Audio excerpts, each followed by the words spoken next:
அனைவருக்கும் வணக்கம். இன்னைக்கு நம்ம பார்க்க போற வீடியோன்னு பார்த்தீங்கன்னா, மந்திர தோஷம் நீங்க ஆவணியா வீட்டை வழிபாடு பற்றி தான் பார்க்க போகிறோம். நாம் ஒவ்வொருவரும் நம்முடைய வீட்டில் தெய்வ வழிபாட்டில் ஈடுபடுவோம்.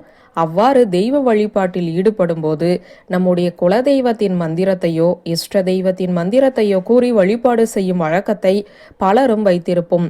இன்னும் சிலர் கந்தசஷ்டி கவசம், சிவபுராணம் போன்ற பாடல்களை பாடி வழிபாடு செய்யும் வழக்கத்தை வைத்திருப்பார்கள். இவை அனைத்துமே தெய்வ வழிபாட்டிற்குரிய ஒரு வழிமுறைதான். அப்படி நாம் செய்யக்கூடிய இந்த தெய்வ வழிபாட்டில் ஏதேனும் ஒரு சிறு தவறை நாம் செய்துவிட்டால் கூட அதனால் மந்திர தோஷம் என்பது நம் குடும்பத்திற்கே ஏற்பட்டுவிடும். அப்படி ஏற்பட்ட மந்திர தோஷத்தை நீக்குவதற்குரிய ஒரு அற்புதமான நாளாகத்தான் இந்த ஆவணி அவிட்டம் இருக்கிறது. இந்த நாளில் எந்த முறையில் வழிபாடு செய்தால் மந்திர தோஷம் நீங்கும் என்றுதான் பார்க்க போகிறோம். ஆடி மாதத்தில் வரக்கூடிய அமாவாசை கழித்து வரும் பௌர்ணமி தான் ஆவணி அவிட்டம். அந்த வகையில் இந்த முறை ஆடி அமாவாசை கழித்து ஆடி மாதத்திலேயே பௌர்ணமி வருவதால் அன்றைய தினத்தையே நாம் ஆவணி அவிட்டமாக கொண்டாட இருக்கிறோம். அப்படிப்பட்ட நாளில் பலரும் பூணூல் மாற்றும் வழக்கத்தை வைத்திருப்பார்கள். ஆனால் அது அப்படி கிடையாது. நமக்கு இருக்கக்கூடிய 4 வேதங்களை வழிபாடு செய்வதற்குரிய நாளாகத்தான் இந்த ஆவணி அவிட்டம் நாள் இருக்கிறது. அந்த நாளில் நாம் செய்யக்கூடிய வழிபாடு இதுவரை நாம் மந்திரம் சொல்லும் போது செய்த தவறுகளால் உண்டான தோஷத்தை நீக்கக்கூடியது.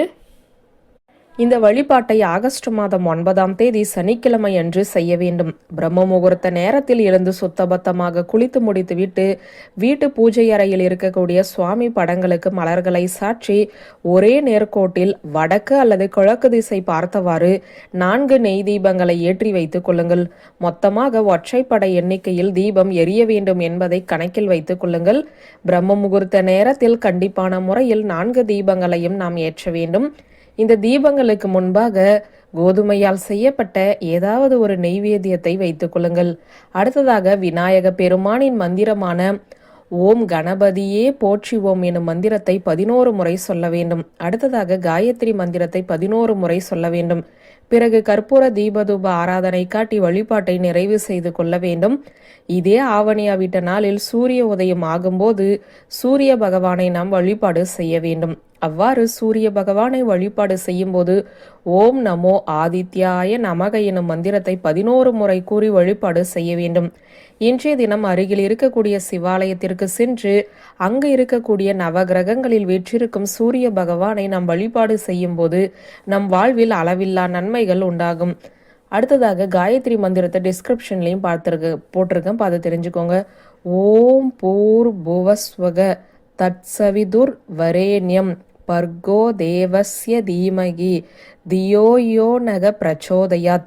வேதங்களை வழிபாடு செய்வதற்குரிய நாளான இந்த ஆவணி அவிட்ட நாளன்று இந்த மந்திரங்களை கூறி வழிபாடு செய்பவர்களுக்கு மந்திரங்களால் ஏற்பட்ட தோஷங்கள் முற்றிலும் நீங்கும் என்ற தகவலை சொல்லி இந்த வீடியோவை நிறைவு செய்கிறேன். நன்றி, வணக்கம்.